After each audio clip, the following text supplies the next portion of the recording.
All right, excellent afternoon to all those who are watching me across the state in Nigeria. There's so many dramas that happens behind camera. I apologize for the 18 minutes lateness before coming live, but you know that we are busy seeking progress for our beloved country, but we are not seeking progress for a fraction of our population that owes the progress. That fraction of the population are the children and the youth, and whatever Nigeria becomes tomorrow will be determined by now or how we treat or rise together. Again, I say welcome to another interesting episode of Real Talk with Kike. I remain your convener, your chief host, Atanda-Owo.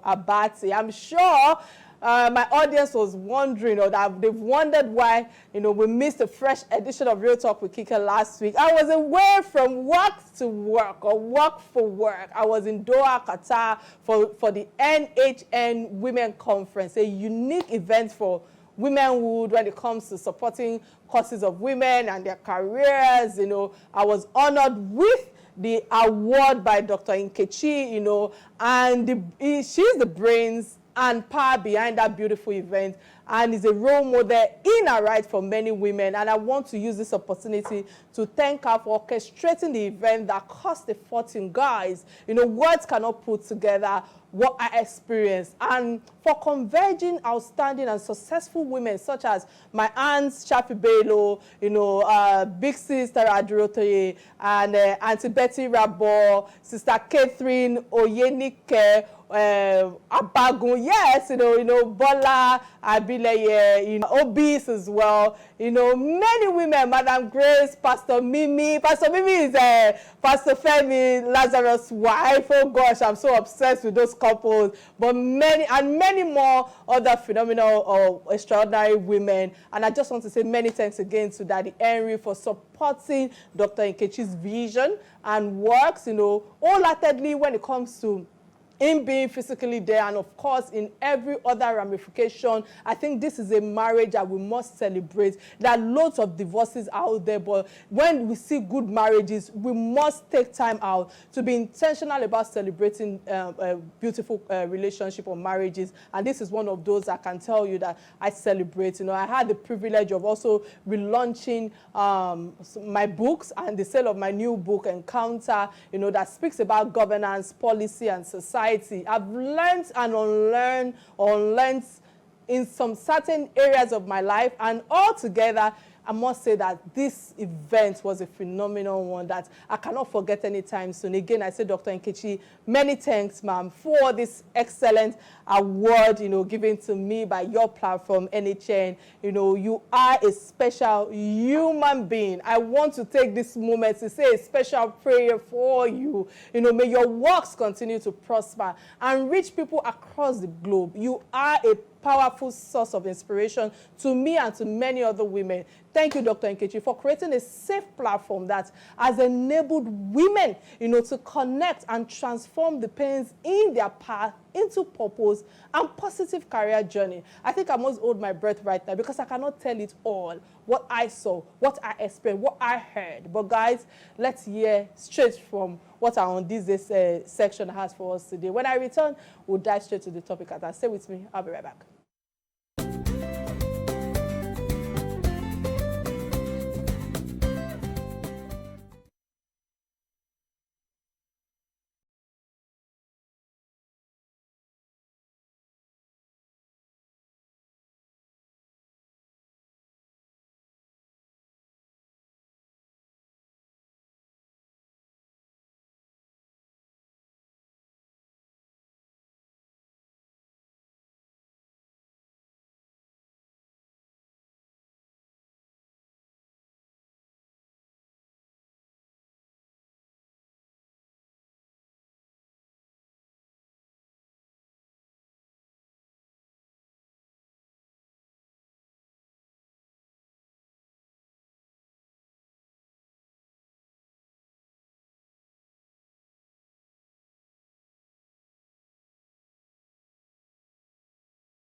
All right, many thanks for staying with me. My takeaway from this on this day in history segment is about Ken Saro-Wiwa. This were the frontliners and the vanguards of journalism as activists, as a writer and editor. He was prolific in using his career to fight ills in politics and in governance and blessed memory. And I say kudos to those who have carried on this work for the good of the society. I think that's my take on this day in history. So it's time for us to get a quick message from my sponsor. When I return, we'll dive straight to the topic at hand and we'll hear from my guest. Please stay with me. I'll be right back.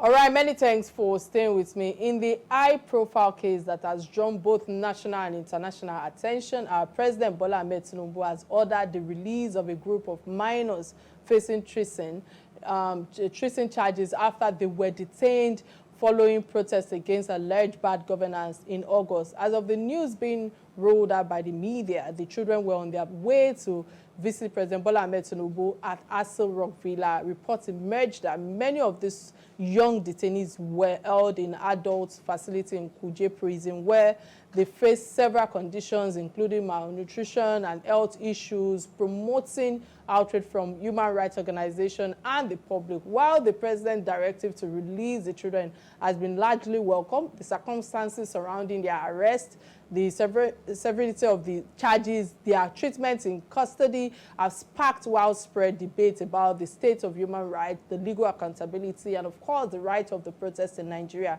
And on the live show today, I will be having my real talk with my guests around the legality and the ethics of holding minors in adult detention facilities, the role of human rights law in safeguarding young people's rights during protests, the systematic issues, and of course the potential reforms in Nigeria's justice system. And finally, my guest will also want my guest to touch on the influence of public outcry and international pressure on domestic justice issues. I think it's important for us to play the profile of my guest, and when I return, we'll be hearing from him. Please stay with me. I'll be right back.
All right, welcome to the show, Atanda-Owo. Are you there? Can you hear me? It's a pleasure to have you on Real Talk with Kike today. Apologies for the delay. We just have some technical glitches there. Can you hear me, sir? Good afternoon. I can hear you.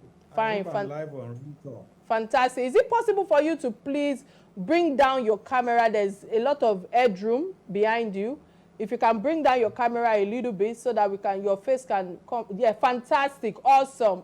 Let's dive straight to the topic at hand. Sir, some things, boggle my mind because Nigerians sat and watched how these alleged children were taken to court, and some of them out of hunger and malnutrition some of them fainted or fainting and being taken to the hospital. Many Nigerians will ask the lawyers, alleging them to be protesters and treason that do Do they have mind at all? So my question now is, are these not children? I want to ask you, the the senior advocate of Nigeria, Mr. Wonikoko, these are lawyers that the Nigerian bar you were called to train. Where should lawyers draw the line between conscience and their oath of duty? Thank you very much. I would like to start by saying that we should put this unfortunate incident in context. Okay. And the symptom of so many things that are wrong in the way our justice administration is conducted. We all know and we recall that the nation was in a state of worry following the End Bad Governance protests early in August. And the fact that government perceived that the protests had been hijacked by people with different and unpatriotic interests heightened their knee-jerk reaction to how the protest was managed at different levels of governance. The states, particularly in the north, were apparently overwhelmed, and bearing in mind that they don't have control over the law enforcement agencies, they needed to ask for intervention of the federal government. However, the context I'm putting to what happened is that so many things before then had been wrong. The economy was in doldrums. A lot of Nigerians were in deprivation. And so the opportunity to protest and let government be more receptive to their yearnings was well received. However, we did not bargain with the fact that a lot of idle minds were right there on the streets waiting to be deployed. In the context of that, the initial attempt to suppress what looks like an uprising might be justified. But if the relevant authorities were acting professionally, they needed to carefully process those who were apprehended and treat them in accordance with what the law has prescribed. Particularly, you needed to first identify those who you called victims themselves, but who got themselves recruited in the protest. And the first set of victims you cannot dispute will be people who are children, who probably have no mind of their own, and by law may not even be legally open to be held accountable for whatever happened in the exercise. It didn't appear to me, from what we now know, that that process was properly conducted, because you needed to have separated the young, innocent people from the actual culprits that the state felt considered a threat. And that, to me, formed the basis of the problem, number one. Number two, structurally and institutionally, it did not appear to me that even if they were to follow procedure, a place like Kano and Kaduna, where I gather a number of these young people were apprehended from, I don't have a record that they have a proper postal home or juvenile facility where they could have been held and given the right treatment as children, even if they were to be processed for whatever suspected criminal activity. That is a problem. Whereas we had the Child Rights Act enacted by the federal government since 2003, Kaduna did not enact their own state version of that until 2018. And Kaduna State only enacted its own version in 2023.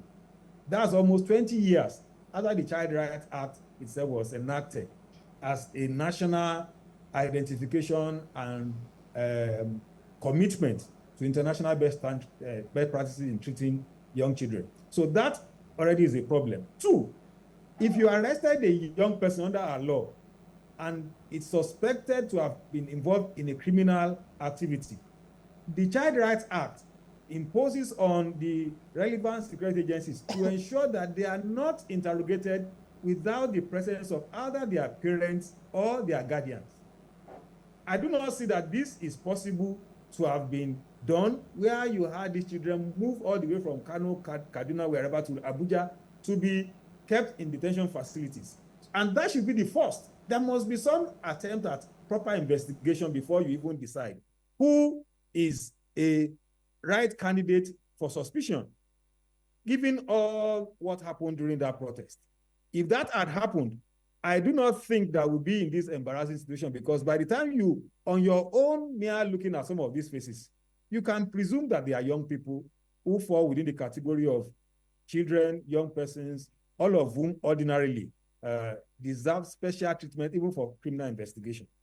Number three, it is also wrong, although it has been the practice, for law enforcement agencies, even if they are investigating a federal crime, to pick somebody in one state and take him across state border, maybe to Abuja, just for the purpose of investigation, without going through a process of registering the fact of the arrest and an order or warrant for reproduction or remand from the state where they are picked, so that there will be record and capacity to track their movement. This didn't happen. I'm sure you have heard several times when AFCC or police will invite somebody from Ilorin and they will ask him to report in Abuja. This is wrong. If that's why those agencies have their state formations. What should happen if there's a signal from IG, for instance, against a suspect in Lagos? That signal should go to the police formation in Lagos, who will take the right steps by seeking, if possible, warrant of arrest from a magistrate in Lagos, where there will be record of it, and when they get to Abuja, it will first be noted in the record of a court in Abuja before it's taken into police custody in Abuja. That used to be the position, and that is still the law, but it's no longer being followed. In fact, that is one of the reasons I believe, that we should do an overhaul of how our investigative aspect of justice administration should be audited in Nigeria. Otherwise, we'll continue to have a repeat of this, and we only make pious, complaint when it becomes publicized, like you see, embarrassing picture of young kids of 12, 13 in open court. Fourthly is that even if you are going to try people of this age, they are entitled to anonymity. They are not supposed to be exposed to public. That's the reason why ordinarily you should not try young persons, children, together with adults, because they are entitled to some form of protection of their identity at the age where they are now. So these are some of the things that I've already observed to have led to this embarrassing development. Thanks for that elaborate submission. We are trying to manage time right now, so I appreciate if your submission are a little bit brief, but thank you so much for that elaborate submission. Sir, you've said a lot, but I still want to concentrate on treason, because the use of treason charges against protester is a severe charge, usually reserved for cases of national security threats. In your own legal opinion, was this charge appropriate applied to these young individuals in the first place, or is it an overreach by law enforcement? Secondly, is the fact that President Bola Ahmed Tinubu ordered their immediate release, and I want to praise him for that, which is the right thing to do. What does the detention of these minors on treason charges say about the state of human rights protection in Nigeria, especially for young citizens? Are there legal frameworks in place to protect minors, from such situation, or how effective are these enforcement, or how effective are these enforced? Maybe that's the question, sir. Yeah. Thank you very much. Let's start with the charge of treason. I'm not in a position to know what information and investigation that went through the process leading to charge of treason. But treason is one of the most serious criminal charges that can be laid against a citizen. And the rigorous requirements for the trial suggests to me that it could not have been properly identified as an offense with which these children who are merely demonstrating on the streets will have committed. I could understand something like arson, because we witness properties being touched, we witness businesses being burgled. But for treason, in a matter that involves activity within a state, complaining about certain deprivations, I do not see that that was a reasonable charge to lay against those protesters, number one. Number two is that I cannot deny the fact that when police are overwhelmed and under pressure to show that they are working, and they want to apprehend certain people to make a statement, the natural tendency for them is either charge them with offenses that they know will not be ordinarily bailable. What are these offenses? In the normal context, they will look at charging you with armed robbery, murder. These are offenses that are ordinarily not bailable because they carry stiffest punishment of death. The height of it is to charge somebody with treason. We are used to having this being charged against people that have political, interest that they are pursuing, and which gives government a fright. So it's part of the abuse of police power that we have observed, which also needs to be interrogated. The police oftentimes, in order to keep somebody in detention unduly for a long time and justify the detention, they will slam charge of treason, armed robbery, murder against you, or attempted murder, just to justify keeping you, because ordinarily you are entitled, if not for that kind of offense, to be taken to court within 48 hours, 24 hours at the maximum. And so to avoid that, they slam you with this kind of charges. So I think that it's a symptom of the abuse of police power that this is coming up. Secondly, is that you will observe that this charge was not levied, was not filed by the Attorney General of the Federation. And that is also quite revealing. The moment the Attorney General became aware of the charge, he acted swiftly by ordering that the file be brought to his office for his advice, and a decision was taken. I believe that, and I think the AG should be commended, he must have acted proactively to advise Mr. President on the seriousness of what has happened, both for the image of the country and for also the psyche of Nigerians going through what we are now, that he advised the president to immediately express his disgust. And I'm happy to hear from you now that Mr. President is actually hosting these hapless young kids in the villa this afternoon. That will go further to maybe to assuage public disappointment and disgust at what has happened. That's for the issue of slamming serious charges when there. In fact, you cannot properly investigate offense of treason in the short time that they had before these children were abducted. It's not possible. So that's my own. And the other point is this: under the Nigerian Correctional Service Law Act, Section 35 provides that all the prison formations must establish a juvenile detention center for rehabilitation of children who are in custody for commission of offenses. I'm not sure now that, given the fact that that law was enacted in 2019, that the Correctional Service authorities have established juvenile detention center facilities where these children could have actually been properly, in the meantime, kept and then processed for whatever eventual decision will be taken about whether they are liable to be prosecuted or not. Bear in mind that the age of criminality in Nigeria, both in the north and south, is about 12 years. If you are not up to 12 years, the law does not believe ordinarily that you are capable of forming the intent to commit a crime unless the state proves otherwise. So if children under 18 are the people who have been arraigned in court and leading to this one, people under 18 are children, they can be tried, but they cannot be tried along with adults. So this is the remark that I wish to make on that. And I hope they are looking into all of these developments. All right, many thanks again for that insight right there. But I must ask you, sir, before we go on a quick break, because, Sir Nowonikoko, going back to August during the protest, when the arrest of these minors took place, I want to assess the role of the police in this matter.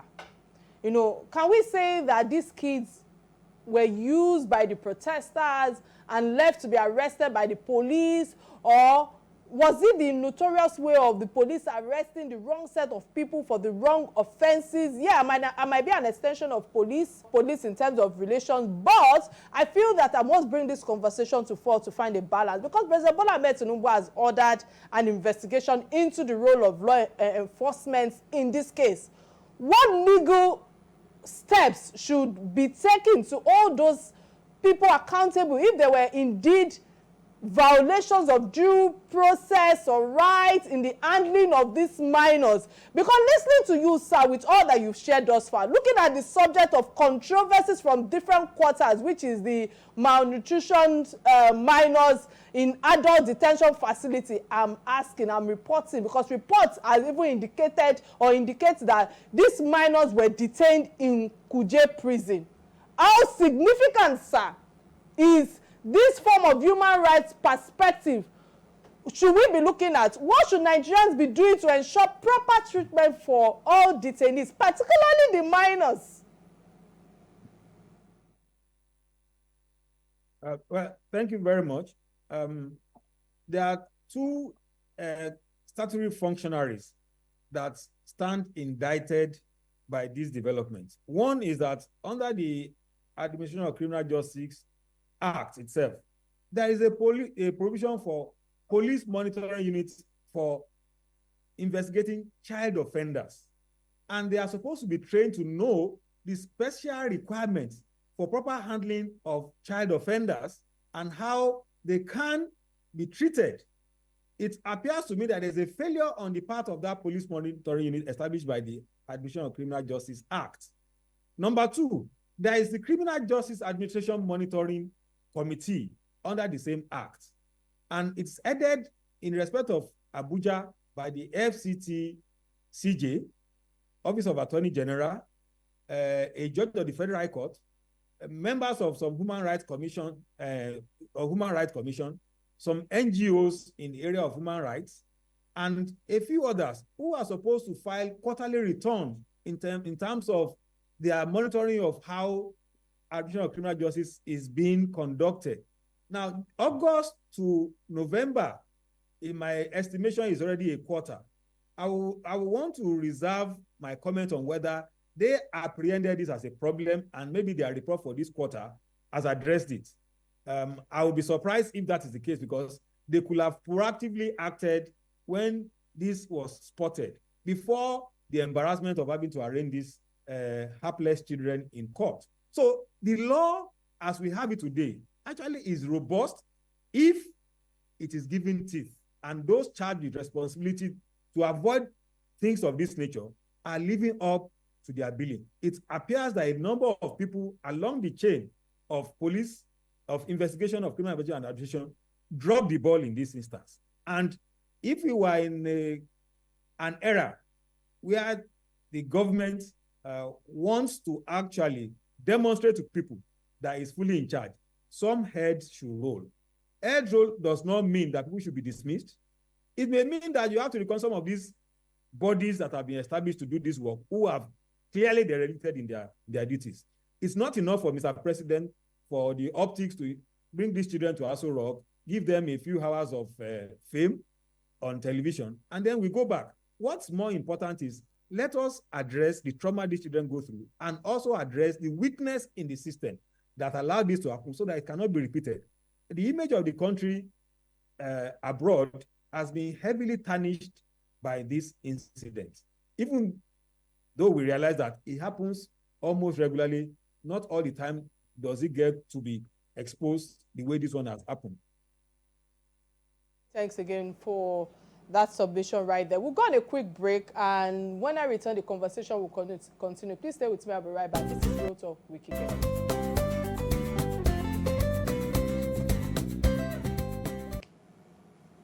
All right, glad to know you're still right there with us. In case you just joined the show, today's conversation is about the recent release of minors detained under serious charges in Nigeria. And my guest, or our guest, the esteemed A.J. Owonikoko-san, a respected senior advocate of Nigeria, an expert in constitutional and human rights law, has been sharing his invaluable insights into the legal and human rights aspect of this unfolding story. And thus far, we've explored the implications, of using tracing charges in protest situations, especially involving minors, and examined the legality and ethics behind the detention of young people in adult facility. And must say that our son Atanda-Owo has provided deep dive into how these actions reflect on Nigerians, justice system and the need for urgent reforms, particularly in the juvenile justice. And now, as we continue, I will look into the influence of the international pressure on the case, the broader social and political implications of youth-led protest movement, and what Nigeria can learn from this experience to create a more inclusive and just legal environment. And I must say many thanks again to San Atanda-Owo for all that you've shared thus far. And I think it's important for me to quickly use this opportunity to open the phone lines. Remember, for those who are watching me right now, you can be part of this conversation by calling the studio number 0811-8888-113. It will be showing on your screen right now. It's showing on your screen. Of course, we are streaming live on Facebook, both on Real Talk with Kike and on Silverbird platform. Sir, many thanks again for all that you've shared thus far, and of course for being patient with us, knowing that the network has been a little bit erratic today. But let me ask you, sir, there's a large concern on public trust in the Nigerians legal and law enforcement system. I try to keep it real on this platform. Incidents of this kind affect public perception, let's be honest, and it will be an eyesore to the international community that Nigeria is trying minors for tracing. What reforms or transparency measures are needed to restore faith in the system of fairness and integrity in our country, Nigeria? Because the international outrage reportedly influenced President Bola Ahmed Tinubu's decision to release these minors. How important, sir, is global attention in shaping domestic legal and human rights policies in Nigeria? Thank you very much. I believe a lot of damage control has been achieved by the swift intervention of Mr. President on this matter. Basically because the whole idea of fair treatment of children in respect of criminal justice administration is founded upon Nigeria's subscription to two international instruments, the UN Convention on the Rights of the Child and also the African Charter on the Rights and Welfare of the Child. These two international instruments and conventions were accepted by Nigeria, and we domesticated them by enacting the Child Rights Act in 2003. That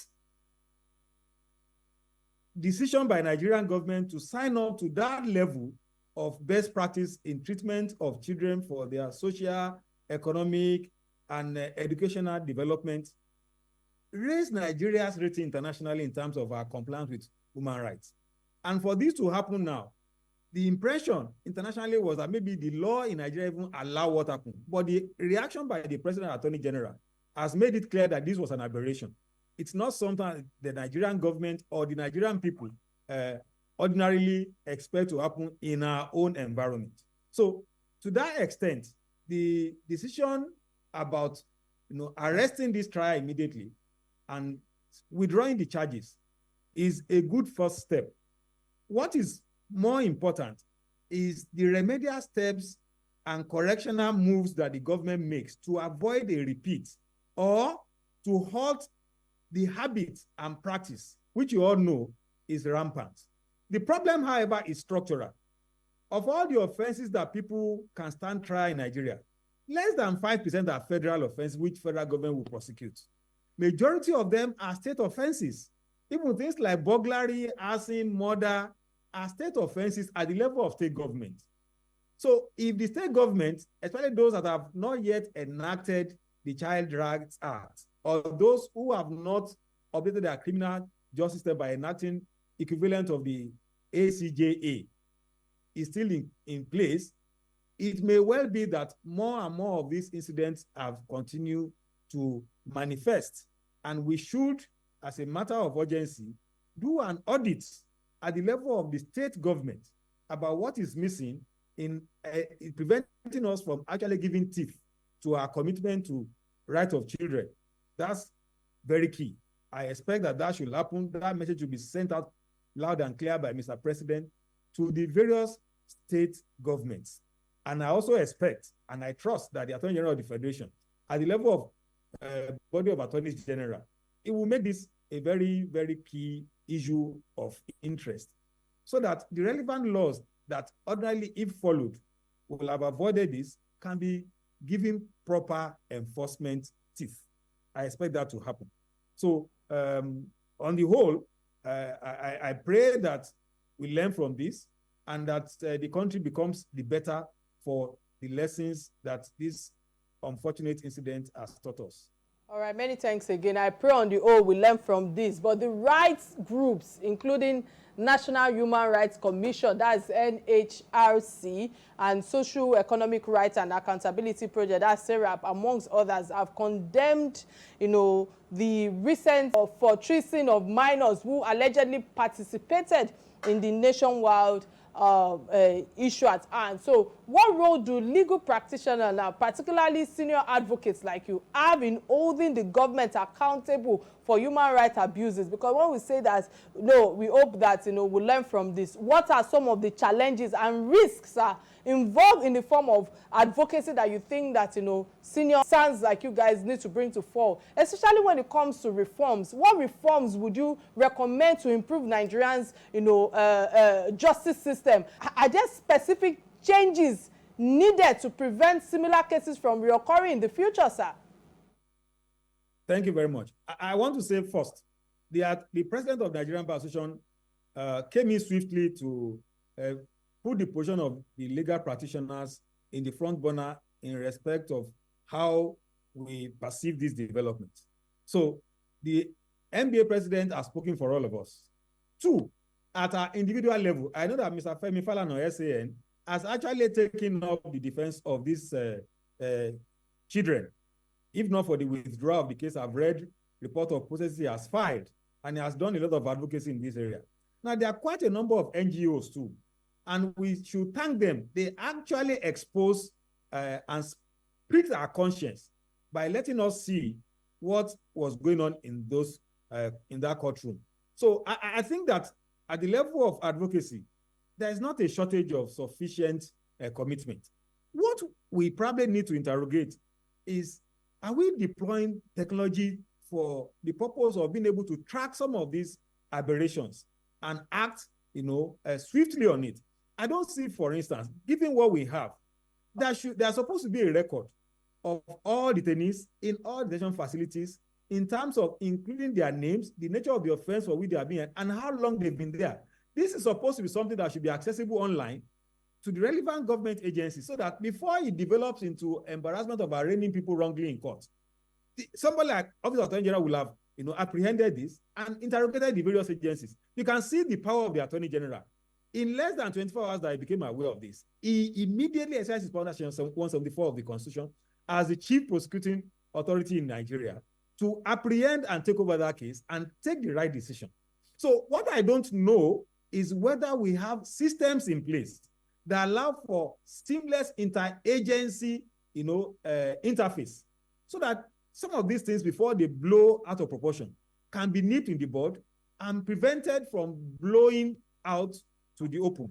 I think they should look at possibility of deploying technology in terms of online interrelationship between these agencies, so that there should be no reason why people are kept in custody for as long as even 30 days without the Attorney General being aware, either at the state level or the federal level. And the law we have presently actually have adequate provision for it, but are we enforcing the law? It's not a matter of, the law we have now is sufficiently robust, progressive, and rich enough, including the National Human Rights Commission enactment, child rights law, ACJA. All of these are provisions that were meant to actually, address some of these lapses. The problem is that, are we giving effect to it? Is it a question of finance or revenue that they don't have resources? I don't know. But those are part of the questions now that we must answer going forward. Thank you so much. This will be my last question to you because of time, before we move to the last segment of the show. Let me touch on the End Bad Governance movement, because this appears to be on the rise now. What can Nigerians learn from this movement, and how can the government, constructively engage with the youth to address their concerns instead of, resorting to harsh crackdowns? In 1 minute, sir. Thank you very much. I think the government has to review its economic reform policy to give it the conscientious face. There is conscientious capitalism where you allow the strong to grow without leaving the others behind. I think the challenge with the government policy presently is that there are some groundbreaking reforms, but the impact of it on the ordinary citizen requires to be revisited because people are not making noise for nothing. If you just ask yourself how much was a bag of rice 3 years ago and how much it is now compared to people's income, you can actually see why people are disgruntled. Government needs to address that in a way that allow everybody to feel part of the reform process and they are not forgotten. That's my suggestion. The rest is for technical economists to help government navigate through. But they must give the reform a human face and let people feel that the eventual outcome is for everybody's benefit, not for just a select few. Thanks again for all your elaborate submission, for lending your voice on issues that affect us. But quickly, let's move to the last segment of the show. This is where we call trending stories. These are stories that bind us as Nigerians, as Africans. And the first trending story that caught my attention is that of the Nigerian ship. Nigerian ships will not sink.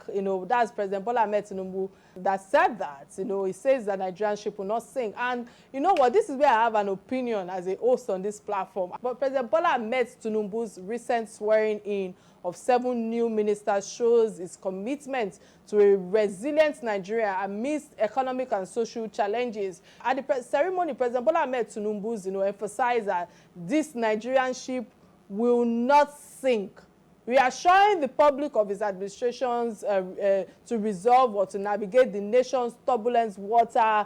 His message was one of the endurance and persistence, directing the new ministers to remain focused despite the potential criticism as they work to fulfill their roles. President Bola Ahmed's actions as well reflect a broader vision of tackling the country's economic and administrative inefficiencies, where he vowed to confront profiteers, and resource exploiters directly. His administration has also has already made significant effort to reduce the nation's debt servicing from 97% to 65% of revenue, maintaining Nigerians' creditworthiness. And these steps highlight his determination to retool the economy and address the country's financial burden, signing a shift rather towards fiscal responsibility and strategy resource management. So on the global front, if you ask me, the ministers have been tasked with leveraging opportunities under the African continental free trade area and aiming to harness Nigeria's economic potential and engage in diaspora. So for instance, the newly appointed Minister of State for Foreign Affairs, that's Bianca Ojukwu, that voiced her commitment to foreign policies that strengthens democratic institutions and capitalizes on Nigerians' young, skilled demography. This resilient, or will I say relentless, focus on the growth and the efficiency that demonstrates, President Bola Ahmed Tinubu's intolerance for inaptitude and his goal for stabilizing Nigeria's economy while fostering long-term prosperity, by assembling a team that align with the vision, and of course, President Bola Ahmed Tinubu aims to, reinforce Nigeria's political and economic structures, reestablishing a resilient administration that is committed to the nation's future and amidst the criticism from political adversary and criticism out there. But quickly, before I come to you, sir, let me take the second trending so that you can take both. And the second trending story that caught my attention to is that of the sex scandal of Equatorial Guinea's financial crime chief and over 300 women. Gosh, sir, this is where I think that I need to sit properly and exercise my right to have an opinion, because the story about this Equatorial Guinea finance officer is really gobsmacking. I can imagine a single man running sex escapades with over 300 women. I never knew people go that far to make a record for themselves. The worst part is that he kept the story, the sex tapes of each of these women. For the record, those women are not women of honor. It is distasteful. To be involved with such a man, going back to this man, is definitely somewhat not right, if you ask me. He needs to be mentally checked. Is a serious sex addict, or a derailed person to be in the possession of over 300 sex tapes. A life coach, Shola, brought another interesting angle to this whole story in terms of reflection. I agree when she says that women have no shame going to men that are obviously married with children. That is a new that is new disgrace that I feel that women have taken for a show or for trends. Women are sometimes truly the architect of other women's downfall in their marriages. Except a man comes to tell you that he wants to have 10, 4, 5 wives, which I feel that our culture have allowed the men. But because of civility and everybody trying to, women are liberating themselves. Now, I wonder what makes a married man or a married woman be attractive to one another. There should be boundaries to this nonsense. Pardon my word. I'm trying as much as possible to tailor my thought, but I'm struggling with it. There should be sanity to playing around all of this nonsense. That is what pinches me about the story, that the women involved were shameless without dignity. Initially, I felt they were women or girls who were financially thirsty and they want to use this for money, but, or money making rather. But then again, after reading the story properly, going back to back, following it through, I found out that the women are even well-placed women in the society and well-to-do women. They were wives of other men, like his bosses, his pastors, his brother. So shameful. Women, my side of the story today is focused on you women, not the men. Let's have some dignity. Let's leave good legacy for the coming generation. I say to myself that I'm the first role model to my children. It is abomination for any of my children to say, well, they show you car or one person is their role model. I must be the role model to my children first, so it starts with me. Now I wonder the number of homes that would have been shattered in Equatorial Guinea because of this revelation. The number of lives that would have been ruined. The amount of divorce that would lead to the number of children that will face broken homes. I know what I'm saying from experience. Ladies, we can do better. Career achievement is better badge of substance and contribution to the society than all of this mess. And the fact that I feel that this type of women can eventually kill their husbands. I'm of the opinion that when a woman is engaged in infidelity, when they get to a place, they can actually eliminate their partners. I say it with full confidence. I know what I'm talking about. So let me hold my thoughts. Sir, in 1 minute, so let's close the show. What's your take on these trending stories? Well, I think I'll go first with Mr. President's recent assurances to Nigerians. And my short suggestion is this. His entire project is built on hope. And people had high expectation because Mr. President was seen as a magician in terms of financial management and economics. I'll just say, sir, Mr. President, inject your hope with content, number one. 2, let Nigerians have an idea of deliverables that you are going to put upon your minister so that they will know that in 3 years' time, given their own portfolio, this is what they should deliver. People can look forward to that and be more patient and understanding. That's my suggestion to Mr. President. As regards this gentleman from Equatorial Guinea, I think it's more, to me, I'm not an expert in this area, but I can at least imagine that what is suffering come from is what is called voyeurism. Because I don't see why, whatever, even if it was sexual urge, why did he have to record 300 and something women in that kind of embarrassing or whatever with him? If not that he enjoys, revisiting those experiences. It may have some medical explanation behind it, because it's not normal at all. I can understand a man sleeping so much, but I can't understand him having also to record them for whatever record purpose. Does he want to give that as a legacy to his children that, look, you have to beat my record? Well, I think the jury is out on how the gentleman navigates through it, and it's a lesson for the women too of easy virtues who lend themselves to be used by somebody like this, who probably is not stable mentally. Entirely, I agree with you, San. Many thanks for all that you've shared us. I think we've come to the end of another edition of Real Talk with Kike, and indeed we had an awesome show, despite the challenges that we faced with network and all. But to our resourceful guests, our senior advocate of Nigeria, AJ Owonikoko, many thanks for honoring my invitation. I wish you the very best as you continue to lend your voice on issues that affect us all, and may God continue to protect you and your family. This is where I draw the curtains of the show. My name remains Kike Atanda-Owo. Thank you so much, and yours too. Thank you, my sir. Pleasure. My name remains Kike Atanda-Owo. Till I come your way next week, remember to catch me live on Inspiration FM tomorrow at 5 p.m. Bye now.